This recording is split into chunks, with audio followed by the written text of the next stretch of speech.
was living in Mill Valley, California, just north of San Francisco. I drove a 1959 Volkswagen bus. Friends had told me of the small oasis town of Mulegé in southern Baja California. I decided to make the trip. The distance to Mulegé was 979 miles. Here I go, a 25-year-old driving a 14-year-old Volkswagen bus. What could go wrong? Crossing the border at Mexicali, I continued south to the town of San Felipe. As I drove past the town, I just ran out of road. I was driving in sand, and very quickly I'd gotten stuck. The next thing I knew, there were kids around the back of my bus. They were digging around my tires and pushing to free my bus from the sand. I got out to appraise the situation. This is how I met the McBride family. Jenna McBride and her 6 children left Dayton, Nevada in November 1973. They came to Baja California to seek a new way of life.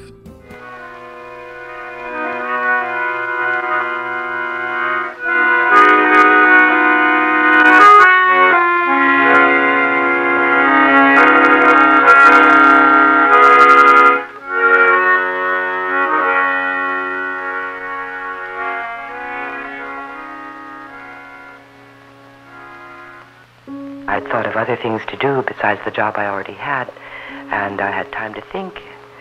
And Mohi said, I would be happy to go to school if you would teach there, Mom. And I said, oh, Mohi, I can't be a teacher. No, I've never done that kind of work before.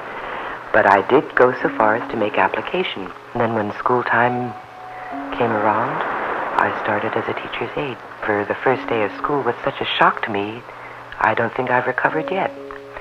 The children had all gotten off their buses, and they all were eagerly, to my way of thinking, lined up at the door, ready to burst in. In fact, they pushed the door open and started to come in, and at this point, all the teachers who were in the building started to scream and yell at them. What did they mean by bursting in? Why didn't they stand in line until the door was opened for them?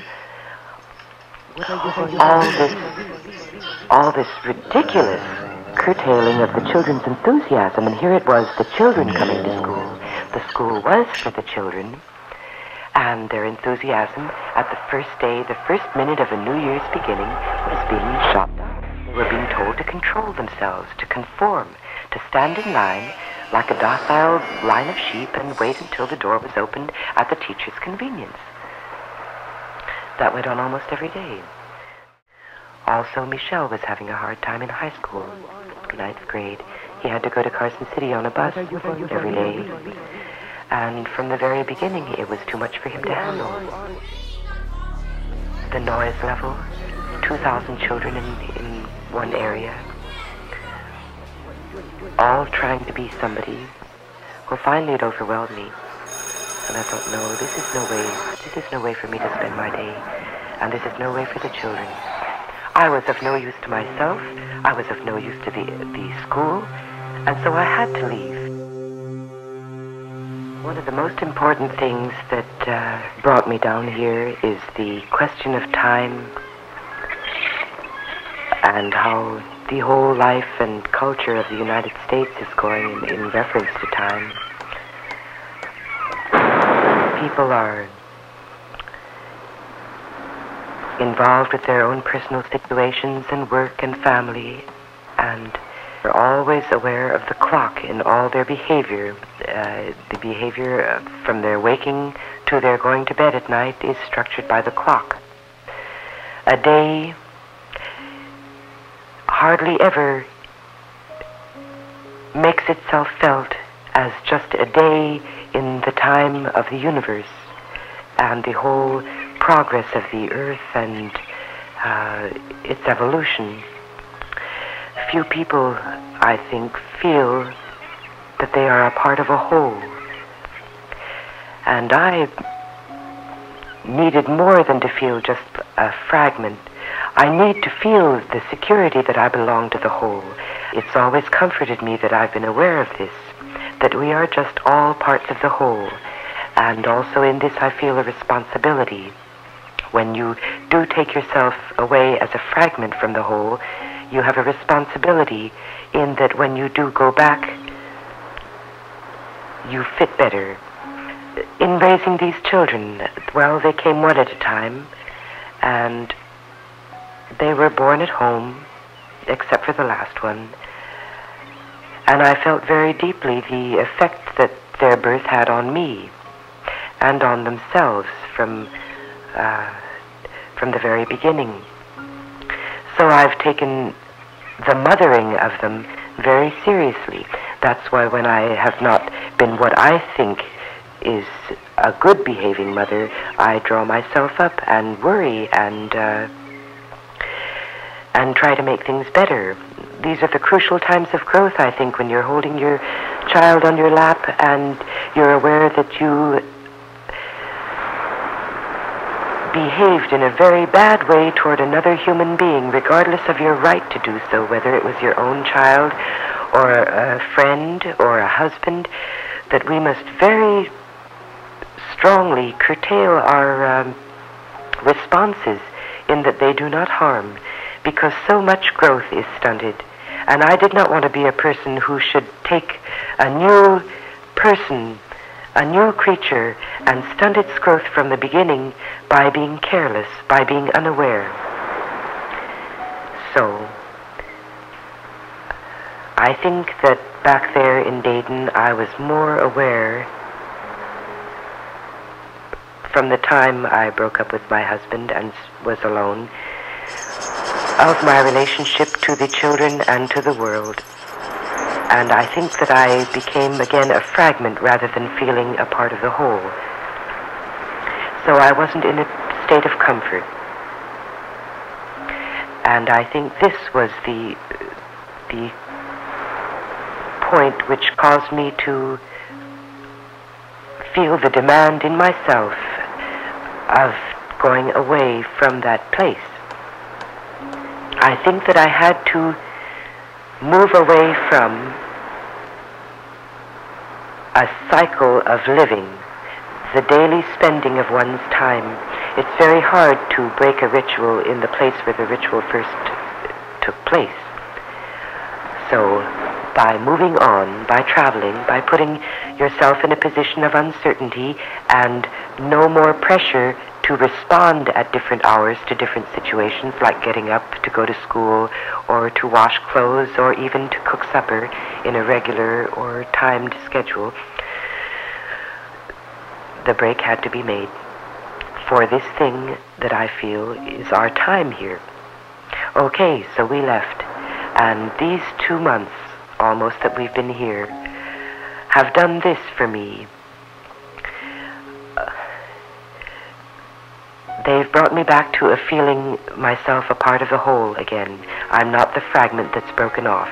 And I believe I fit better now because of certain things resolved in my mind and also in my heart that give me already in such a short time a feeling of the strength necessary to continue indefinitely on the road of life in any situation or environment or circumstances that it should present or that we should accept. The demand on a human being is very great to become something. From the cradle, you're asked, what are you going to be? Who are you, you know? What do you do? Well, these are heavy questions. I don't know yet that a child of 12 could tell someone else who asked him what he was going to be. But I see my child of 12 and my child of 7 as people already, who are already, who are not in the process of being, but merely in the process of becoming the person they'll be tomorrow. I believe that having had the children has drawn me closer to a feeling of a personal identity.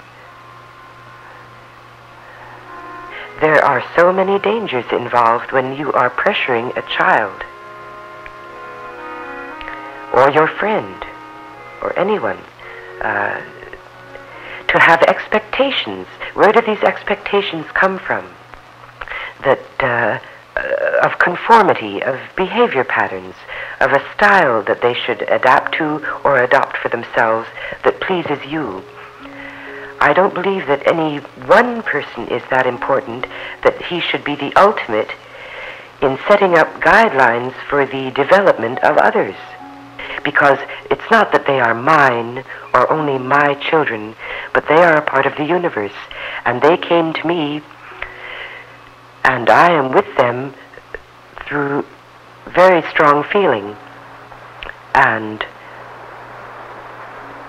I don't want to hurry. I don't want to hurry the time between us till it's over. I would like to know more about their development, and so the time down here is so that I can be really a part of it, really a figure for them, because there are just so many mothers and everyone has one. It's important to be an educating one. I would rather that the children would learn from me a degree of self-discipline, of self-control before they leave home, than to have to learn it years later from someone else, at a later date in their lives when perhaps selfishness or disorder have made their lives a misery. If there is not room in a day for work and probing yourself, and each day bringing greater understanding, then something should go. Maybe it's the job, maybe it's the environment. Something has to go, because I think the greatest of all these is the self-search and the bringing forth from yourself the goodness for people to share.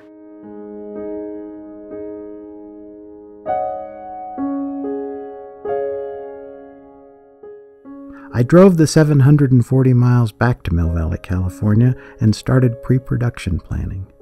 I consulted with my friends in the film business and gathered my equipment. The camera I selected was a 16mm Bolex I rented from the Adolph Gasser's camera shop in San Francisco, California. I brought my own Akai reel-to-reel tape deck with lots of 16mm Kodak film on 50-foot rolls. As I got closer to my destination in Baja California, the thought hit me that the McBride family might have moved on. Cell phones were just invented in 1973 and were very expensive if you could even get one. When I drove up on their camp, they were still there. This was meant to be. I stayed another week or so and made this film, and then drove to Carson City and Dayton, Nevada to film the locations where the McBrides began their journey.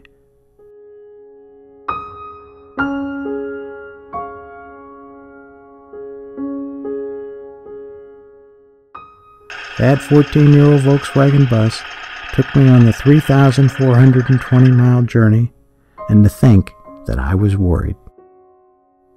The last time I saw the McBride family was on January 9, 1974.